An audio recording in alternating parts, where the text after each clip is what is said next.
Good evening, everyone. This is the surprise pop-up poetry show. Keya McLean, Miss Monique, aka Mo, and Mr. Lawrence, Sir Lawrence. So we're going to be the poets for you all this evening, and we want you all to sit back, relax, get your favorite drink or snack, and come right in and enjoy. First up is going to be Monique. So Monique's going to come up and she's going to share some pieces with us, and then we'll move on to Lawrence and then myself. Hope you enjoy. Come on, Monique. Good evening, good evening, good evening. So I am quite honored to be here, and thank you, Miss Keya, for the invitation. My name is Monique, no Mo Better. My stage name is Mo Better. And tonight I'm going to speak a few or two or three or four pieces for you all. My writing genre is quite versatile. I've done erotic poetry. I've done symbolism poetry in the sense of the times that we're in today, relationship poetry. So I'm going to start with a friendly piece that I think we may all be able to relate to in these times. Bear with me as I go through this list here. Let's see. All right. It's been said that home is where the heart is, and that absence makes the heart grow fonder. Thoughts of home awaken memories of experiences and situations that we may have opposed or fondly ponder. Deeply rooted traditions with family and unbreakable covenants with longtime friends will often make us question our true purpose within. Love has been had, love has been lost. In the continuous search for true happiness, your heart it will cost. Our days are numbered, our time is constantly ticking. Each choice is placed strategically before you. Which path will you be picking? Reverting to what is familiar or exploring what ignites your inner fires? Let go of complacent comforts. Take a risk to pursue your passionate desires. Home will always be home. Your thoughts can immediately transport you there. But living life beyond home is a truth that you must dare. And that's that piece. Thank you all. Yes. Warming up. Loosen up, warming up, shake it down, spit it out. All right. Okay. So this next piece is more personable for me. I've been going through a constant journey of healing, okay? And I've endured quite a few personal trials and tribulations and challenges, and I'm coming out, literally coming out of things such as, not knowing your worthiness, low self-esteem, making decisions, in making big decisions in short-term situations, things that you later, find yourself in and say, you know what, I probably shouldn't have done that, or I probably should have took a little bit more time and thought that through. So this particular piece is called She Is Me. And she is the firstborn, torn from her mama's loins, the antecedent of 3 siblings that would prove to be disciplined yet rebellious, sophisticated yet naive, polished and analytical, daring others to inhale the air that she breathed. She is chill yet poised, slang yet proper, cultured like pearls with the luster of copper. She is classy but a little hood, sweet with a bit of spice, more educated than street smart, filled with God's fire but can utter words cold as ice. She is a daughter, a mother, she is a sister and a friend. She is a warrior and a princess, a tattered heart always on the mend. She is pure yet tainted. She is delicate but jagged, the appearance of togetherness when feeling torn and ragged. She is winded like a river. She is a calm to a raging sea. She is you, but she is me. And that's that piece. Okay. Thank you all. All right, let's see what we got going here. This one is titled, You Make Me Full-Filled. When you stand at attention, my tensions instantly ease as I anxiously give in to your intentions to please. Without hesitation, every orifice of my being offers you a warm invitation.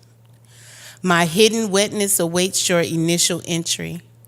The head of your rod is like a bobber in my sea. As your persistent drilling breaks through my caved walls, I feel your shaft growing thick and tall. Okay. When you begin to stroke my flower slow, long, and deep, my ocean of orgasm stirs up like a tsunami. The all-encompassing flood of my wet nectar explodes for you like a galactic star, and then you taste me. The passionate, intoxicating cocktail of we. Your tongue eagerly flickers my blooming petals. The kisses that you place there are like fire to metal. Hot, pretty, and pink. I look down into your eyes and you give me a wink. Like lava, I flow.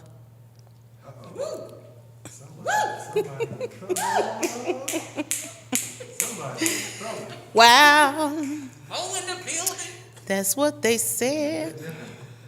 That's what they said. This is untitled, but it won't be unforgotten. He laid there in naked suspense, trying to make sense of what drew him to me. His flesh exposed his ravenous desire for our souls to ignite a raging fire, blazing like the heat of the sun. His eyes told the story of his lustful intent to feast on my glory, every morsel delightfully consumed. The essence of my intoxicating perfume should have been enough. Wafting him deeper into the abyss of my presence, the journey of this vessel is like an investigation of the special intelligence. Agent sees the tireless passion of me, but a king will explore every curve of my silhouette. Is a gamble with the point of no return. I keep you in the danger zone, but you insist on finding your home in these walls. While backing up against your common senses, our sense says since we last smelled the swell of your rod in my deep well, we are compelled to become under the spell of one another. There's no fallback. His nature up against the crack of dawn. This is a never-ending love song with a steady rhythm deep within her womb. And that's that piece. All right. I've been working on some a writing project with my dear friend and sister, Keya McLean here. Keya's also been a writing coach for me, and in her coaching, we've developed a friendship and a sisterhood that has blessed me so much. And in our upcoming project, I wrote. It's a healing book. The title of the book is called Poetic Healing Air, and it's a book that is based on a journey of healing. It's a collaboration of poets, myself and Keya, and another young lady by the name of Sky, and we are sharing poetry and stories of healing in our journeys past, present, and going forward. And the two topics that I wrote about in the book are on evolving as well as acknowledgement. Those are my two titles for the book. So the piece that I'm going to share with you all kind of resonates with what I wrote about in the book. Okay. This particular piece is called Uproar War. It's kind of busy to say. It's an uproar war. So uproar war. Think of it in that sense, okay? Haven't you heard?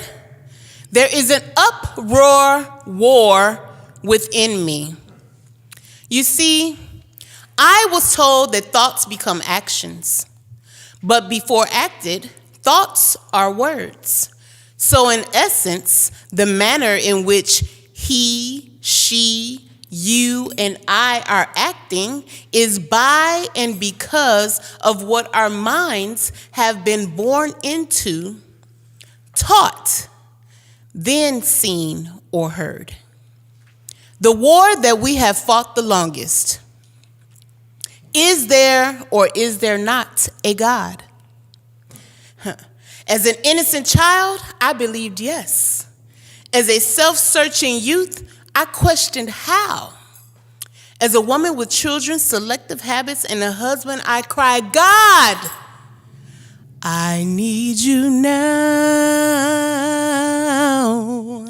Now would be the perfect time to tell me, why am I still here? I've lived through many turbulent years, watering this journey with frustrated tears. Remember, God? Remember when I got pregnant at 14 years old? Remember how my father took me to the clinic in the next state to snatch my mistake from my soul? It's not fair that a place and time which I can never physically rewind would be tattooed on my brain forever. The actions of avoiding early parenthood made strategically and painfully clever. So thoughts became words, and then words became whispers. Whispers became boldly stated, and these statements are supposed to be the bigger picture. What if the picture in my head does not mirror yours? Am I to be condemned or you? And thus begins our various wars. Whose perspective is deemed the collectively respective point of view for all? Does getting on a bandwagon exempt you from scrutiny? I think not. Consider Peter, John, and Paul. We are all flawed and by no means perfect. But from birth, we have been branded to suppose that what someone else thinks we should believe in, act, and think like is worth it, worthy of thoughtful consideration, while searching for and being true to oneself has become the ultimate condemnation. Who are you? You solicit the face in the reflective glass on the wall, who stares back and utters no words at all.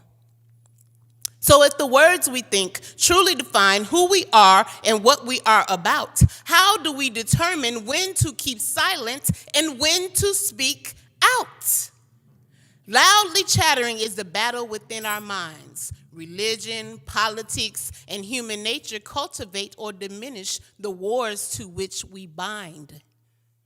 In this uproar war called life, We must consider one another's miseries and strife. In our casual meetings, you don't know my pain and struggles, and I don't know yours.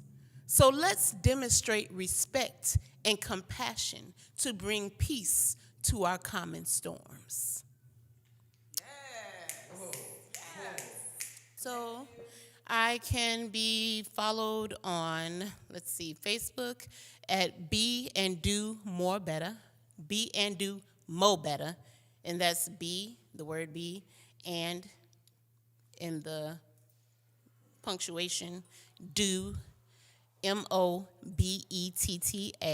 Be and Do Mo Better. That is my page that is dedicated to healing and the journey of healing and motivating and encouraging. I also am on Facebook as Mobetta Speaks, and that is my page where I share more motivation and poetry. On Instagram, I am Mobetta Chronicles. You can follow me there, and that is about it. So any questions or uncertainty about how to exactly reach me or follow me, please tag into the live, and I can get you guys connected that way. And I appreciate you all for listening. I have enjoyed myself, and there is more to enjoy as we speak. So come on up, Mr. Sir Lawrence. It's all you. All right. Okay. Look, y'all, I got to be honest with you. I'm a real big lover of poetry. So if you saw me moving around and rocking and all that, I just can't help myself. I love poetry that much. Some of the pieces that she had was just really inspirational, and and some of the things that was like, it's down to earth stuff that people just don't talk about. So she's just getting it out. I said, ooh, I was looking behind you. I was like, ooh, you know what?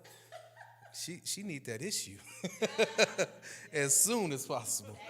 Beautiful stuff. But I'm Sir Lawrence. That's my stage name. My name is Lawrence Pickens. I've been doing poetry for probably most of my life. I've been doing poetry all over Dallas, several different venues. Hopefully soon I'll get this book done. It's called Take Me Away. It's gonna be a very, very good book. I do all kinds of poetry, from just real hardcore poetry to whatever it's gonna take to get you in the mood, all that, right? That's what I do. So hopefully you enjoy some of my pieces. I brought about 4 or 5 of them just to kind of, to help you to understand who I am and what I represent. This first piece, I wrote this not long ago. It's called Paid the Price, right? Paid the Price. And it's basically something that we have to look at, especially during these particular times with all the racial things going on. We really have to focus on what's important right now, okay? What's important to you, and really having the right information, okay, when you're out there living your lives, okay? Just walk around with smarts and understanding, okay? I want to thank Keya for just inviting me to the show. I'm excited. Again, I hope you enjoyed this poetry. Here's this piece, Paid the Price. You thought you had me, didn't you? But I've already paid the price. Spent years in this cell we call Earth, and my sentence was hell, no dice. I've witnessed with my own eyes racism, degradation, political reforms thrown in the trash. I considered myself to be equal until the government told me I was born with this skin rash. 400 years of separation, and there's still no definition to define a slave. The red, the white, the blue still doesn't give the black the sanctity to feel brave. So pass me the cup of wrath, and I'll be sure to sip quickly so the effects don't linger. Hang me from the gallows so I never rise up to learn to use my trigger finger. Bed sheets over men's feet over 100 deep was supposed to be the cure. What God sees is not what man sees, so the objective in front of you is always obscured. Martin Luther, Amilcar Cabral, Malcolm X, Thomas Sankara, and Medgar Evers will forever be remembered for the price of the sacrifice they made when it looked like never. So Lady Justice is just this blindfolded figure who refuses to see the scales balanced right. Thank God for reminding me, though, that evil don't own me because he already paid the price. That's one piece. Hope you enjoyed that one. Hope you really enjoyed that one. All right, that's paid the price. I don't write too long, so it's going to be pretty quick. Here's what I wrote recently. It's called Irritated. You know, there's things out here that you see that just irritates you, right? And it's not because you can't change them. It's more so because people are not using their intelligence to change them. And so it's like, what do we do to help? How do we help what we see going wrong? So this is what I wrote this piece called Irritated. Perilous provocation under unscrupulous uncertainty, mirrored by madness from mayhem's vulgarity, sanctioned by the sinful for the sobriety of our mental, crucified for the spoken word of a story they call dental, grateful to the ungrateful for the grading of the graceful, rewarding the wasteful by the taxing of the faithful, faithful to the faithless as we unfaithfully digress, colorblind by the conflict of a color we never address, baited into the behavior of a backslider and broken, lost of time and lost of sleep chasing the almighty token, love less from no love so we can't give what we don't have, fear grows from what fear knows but we stick our nose in the wrong trash, thoughtful as thoughts grow but thoughtless as dead men, identified then undermined by the jealousy of a close friend, no patience and no peace, so we entertain what we don't need. No self-control, so we self-loathe and are driven away by our own greed. Lack of knowledge, so we know the ledge that we fall from, but we can't see. Children lost from the lost art of bringing them up in the way they should be. I guess in time I will understand as life goes on and I'm educated. Because right now, as I look out on this lost world, I'm irritated. Irritated.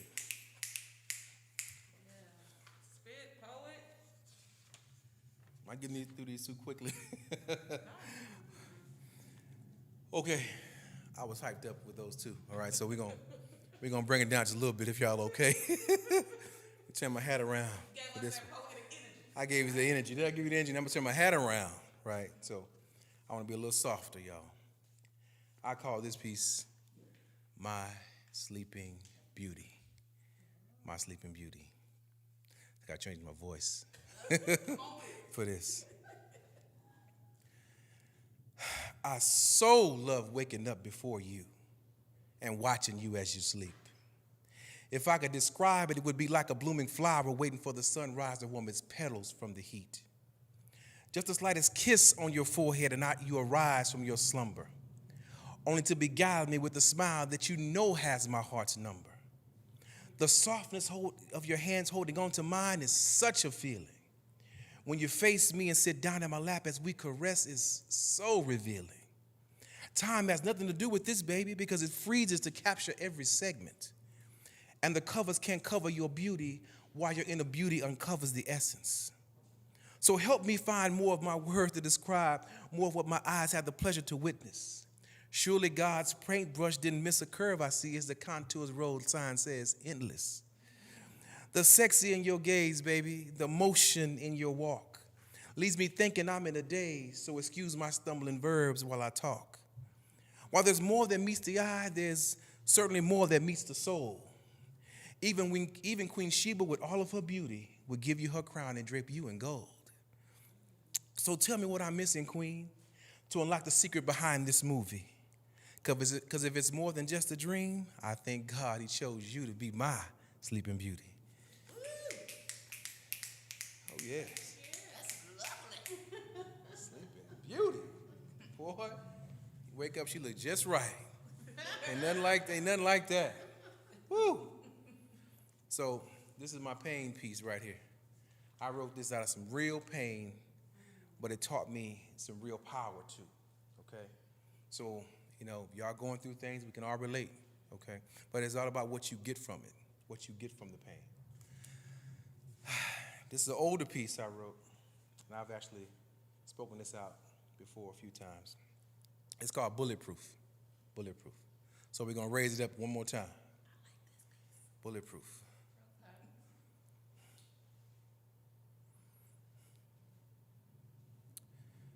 I see red, I see darkness. I see dread, I feel heartless. I feel alone, why start this? It's in my bone where the pain sit. Give me a reason without a lesson. I feel the wounds without the dressings. Fill the room but make it blessings. Make it soon, my soul is restless. Release the anchor, let me pass. Remove the danger, keep it past. Bring out the sun and make it last. Silence the rain and make it fast. Broken lives, broken dreams. Broken memories, broken rings. Broken health, broken screams. Broken love, what does this mean? Is it life's fire that made me cringe? Or life's fire that made me win? Is it the sword that cut me in two? Or was it the sword that got me through? I needed time, I needed peace. I needed a sign, when will this cease? Life is cold, bring me a fleece. As I get old, God, let me see. To exist is to prepare. To enlist is very rare. To insist that life's unfair is to admit that you were there. Give me truth without the lies. Give me love without despise. Give me an answer without the whys to break this metaphor down to size. Because in the end, we get the view and pay the price for what we blew. Through every chamber, the bullet flew. And when it hit my skin again is when I knew. It all came to make me bulletproof. Thank you. Thank you. Hope you enjoyed that. That was 4 of my amazing pieces. I wish I could have more to share. Again, if you want to follow me, I'm on Facebook, Lawrence Pickens, Instagram, Kings 19 13 15. All right? God bless you and thank you all. That was amazing, y'all. Wasn't that amazing? Okay. Thank you, Miss Mo. She killed it. Mo snaps for Mo, right? Sir Lawrence killed it. Mo snaps for Sir Lawrence. Thank you so much, first of all, for saying yes. Saying yes to coming and being a part of the surprise poetic live stream. We just popped up on y'all. See that? We just popped up on you. Sometimes you don't need to schedule things. You need to just pop up. So I appreciate them for showing up, and I want to especially give a huge, huge shout out to Mr. Greg Jones, who is in the background handling things. Yes, yes, we must give him a shout out. Got to give a shout out to my nephew back there. He handling things. Greg got his 2 assistants. They back there handling their thing, making sure it's staying together. And then my girl, Miss Tam, is in the building. What? That's what we do. That's what we do, right? So y'all know I'm coming energetic, right? I'm going to bring the fire to y'all. That's what I do. So I'm going to share a little bit. I'm going to share a little bit with y'all. So I'm going to start with a piece called I Forgive You. And this piece is from my second book called The Depths of My Soul, Healed Through Love and Empowerment. And I'm sure y'all got the book, but if you don't, you know where to go, keyascoaching.com. Yes, keyascoaching.com and grab your copy, yes. So I'm going to go ahead and do this piece. I've decided to forgive you, to release all the hurt and pain you've caused, relinquishing myself from harboring bad feelings about the pain I've sustained, the constant fear of more pain from you. I realize your intent wasn't to create a lifetime of turmoil, therefore I must choose to forgive you. And although it was clearly inevitable that you would come to me asking for forgiveness, freedom, and even redemption, I know it was necessary to move beyond the past. How blessed I am that trouble doesn't always last. Knowing that my circumstances were the catalyst to the place I was in. So here I am, facing you and completely forgiving you. Standing in the mirror and committing to never inflict another day of misery or pain.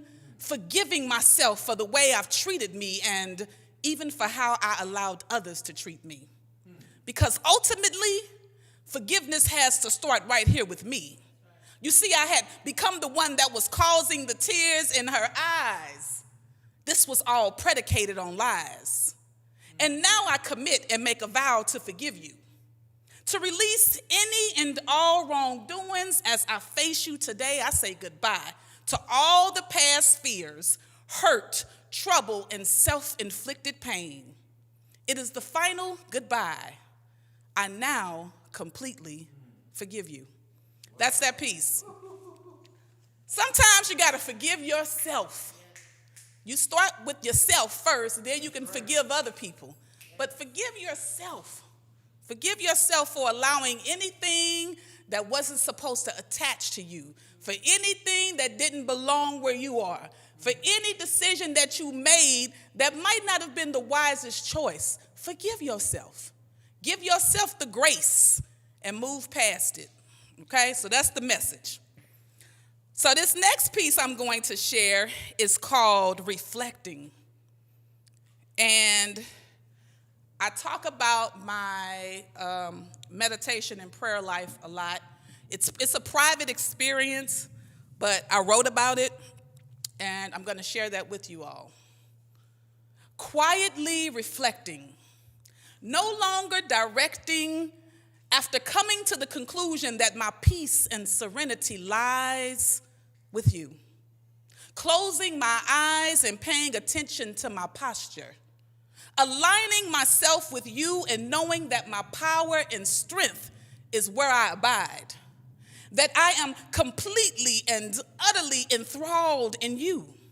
My highest connections have been made because of you. I know how to sink into the ground and converse with you. Completely rely and depend on you.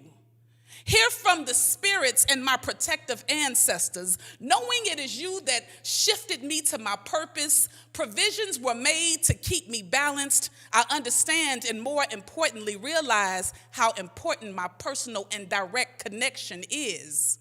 So many opinions and thoughts about how to connect with you. I am grateful that we share a deep and the most authentic relationship that I've ever had. That you helped me to make my dreams come true. True manifestations of all those visions, keeping my mind and spirit connected to you. Heart-to-heart chakra and holding my rocks, maintaining and capturing my focus. I never knew how much more deeply we've connected. As each day passes, I continue to grow. I acknowledge that it was after I failed at our intimate connection. Now I'm manifesting the things I've ushered in. How often have you desired to make that change? Look at your life and make the commitment to rearrange. To definitely see the life ahead. Not settle for the past, knowing that a higher purpose lies deep within your soul. You have truly been chosen, reflected, and completely heading in a different direction. Just keep reflecting. That's that piece. Thank you. So, the last piece I'm going to do in this book is called Sadness. I'm going to switch it up. And sadness was written in a very dark space of my life, depressed state of my life. So, I'm going to try not to get emotional reading this piece. Okay. It kind of does that. Okay. Y'all still with us? Y'all enjoying? Y'all with it? All right, y'all getting this? All right. Okay, sadness. There was a time when sadness wrapped itself around me daily. It was the extra layer I put on before leaving the house and starting each day. It went everywhere with me. To school, outside with friends, to the mall, and even when I was on a call. As I got older, there was no need to worry. Sadness jumped on my back without me wrapping it around my neck. It was part of my day-to-day. And that was the tragedy. I had come to be more intimate and close with sadness than any other feeling. The sadness around my neck started choking me out. Initially, I thought it was because of the smoke I had inhaled, but discovered it was my daily dressing of sadness. Even when I went into dressing rooms to change clothes, sadness was never removed. My outer image began to change, but sadness was still being exposed. I was screaming and shouting and dancing hallelujahs, but sadness was still there. I couldn't shake this wardrobe malfunction, or at least that's what I originally thought. Sadness was all around me. I thought this was the way to be. I had become used to that extra layer of skin, the baggage and extra weight of all my sins, praying and prancing, singing and sexing, numbness, and then feeling the prickles of needles. But needless to say, I became the mannequin on display, revealing a new and complete wardrobe. The sadness was nearly glued to me. I peeled back the sadness a little at a time. Anger and stress management to daily meditation. Prayers and positivity were displayed on my walls. I had no more time to stall. This was a life or death situation. I decided to release every single source of my pain. The first step, no one else to blame. The second step, release all my shame. The last and final step, connect, release, and grow with God on a higher spiritual realm. As time continued to go by, I felt less restricted, more free to breathe without the need for resuscitation. Sadness has been dropped. And the most amazing thing is I don't miss it. I don't try to go back to it like that skirt I can't fit anymore. It doesn't have space in my closet any longer. I said goodbye to that daily dose of sadness I continually injected. That's that piece. That's that piece. So I'm moving to book 3, which is The Constant Road to. Okay, so this piece is called Message. Please leave a message at the beep. This is your future self here to remind you of a few things. You have been spending frivolously, entertaining people who don't mean you well. Be careful not to be too comfortable with who gets a key. Always remember to lock up when you leave. You can't be responsible for other people and their pain. If you aren't careful, you will end up with permanent damage to your brain. They will try to dump all of their problems on you. Try to protect your space. It's up to you primarily. Use those gifts you once questioned. Your intuition is a set of warning signals. It will often reveal a visual. The gift is real. Keep taking time to sit still. You've been positioned with the greatest will. Protect your solitude. Maintain a high level of gratitude. Continue to work in servitude. The dreams will get bigger. Don't dwell in doubt. It's not about pointing blame or finding fault. Who have you forgiven today? Don't hold grudges. Allow no one to take you for granted. Have you listened to the entire message? God has a way of sending reminders. At the sound of the beep, leave yourself a future remind her. This concludes your entire message. That's that piece. So sometimes we gotta get a message out to ourselves for ourselves, you know. So that's what you just gotta do sometimes. Yes, you gotta just give yourself that message, like, let me remind myself what I gotta do. Y'all feel that? I felt that deeply. Yeah, you gotta do that. So, this piece that I'm gonna share now, I have to say it's in my top 3 of all the pieces that I've written, and I wrote a lot of pieces. So, it's in my top 3. It's in my top 3. And it's called She Danced. She danced. Everywhere she went, she danced. Gracefully gliding across rooms as they glanced, she was statuesque, regal-like. Although she didn't have the crown and jewels, she was honored. She had been so used to being conquered and feeling awkward, but somehow she danced anyway, willfully sliding her feet across the floor until she could pick up each foot one by one as she considered all the things she had overcome. She extended her arms and became one with the song, now lifting her leg one by one and twirling some, basking in all the glory of revealing and sharing her story. You have no idea how much power she has in her legs until she adjusts and jumps. Her jump is high. She is still getting by, soaring and extending her legs to land in that stance. She gracefully danced. She wasn't advanced unless, of course, you consider her scars, her connection with the stars, reverence for her elders, a desire to continue to do better, to hold up her weight. Dance with such a passion, it increases her heart rate, the capacity to reveal her story in the steps she takes. No matter how painful it feels in the knees, she makes this dance look like a breeze. It's an ongoing tease, stimulating the minds of others as they try to discover the perfection in her step. But if you carefully watched, you would notice the slight limp.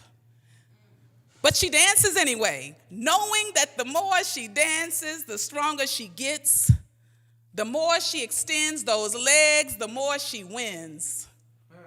Her confidence grew. She became renewed, physically, mentally, and emotionally strong. Those long legs continue to dance.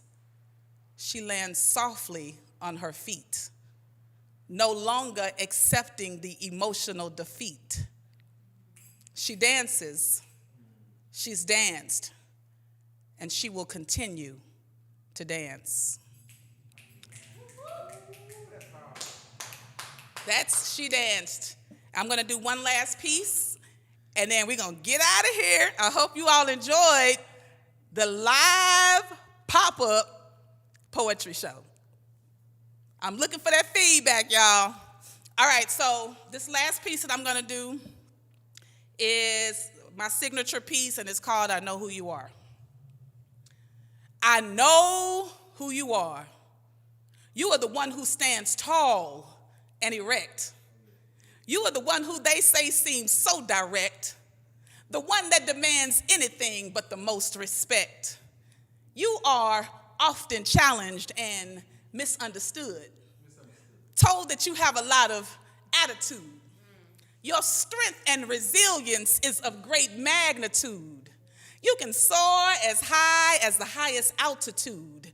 You are the bearer and lover of children, the mother, the sister, the cousin, and best girlfriend, the wife, the companion, the lady dynamite. You are courageous, outrageous, and sometimes spontaneous. You have a smile and a heart that lights up any room. In fact, you do so even when deep down inside nothing but pain resides. Pain resides and then subsides. Oh, the tides we ride, the emotional waves and currents try to take us under, but when you have slumber with the Most High, there is no torrential that will come down that hard. See, we hurt and we cry and we try not to succumb to the hurt and the pain. The challenges of life can sometimes be hard, but for most it takes a strong will and a mind combined. But for some it is more than a challenge and defeat can set in. The strength and resilience has slowly resolved, and you feel as if there isn't much resolve. You've been told that this storm will soon pass, but the truth of the matter is you have truly crashed. And with all that you have, this should not be a surprise. So now you must rise. You must get the help you need and break those crazy stereotypes. Whatever you do, don't believe the hype. Mental disease and depression is real. We all need help at some point, and this does not take away that S on your chest. You are more than a conqueror. I know who you are. That's that piece. So, big shout out to the Landry Collective, which is where we are. Owner is Randy Urell, so we want to shout her out. And I am a collective member of this beautiful space that we are recording out of. And again, I want to give a huge, huge shout out to Greg Jones, who was back there handling his thing.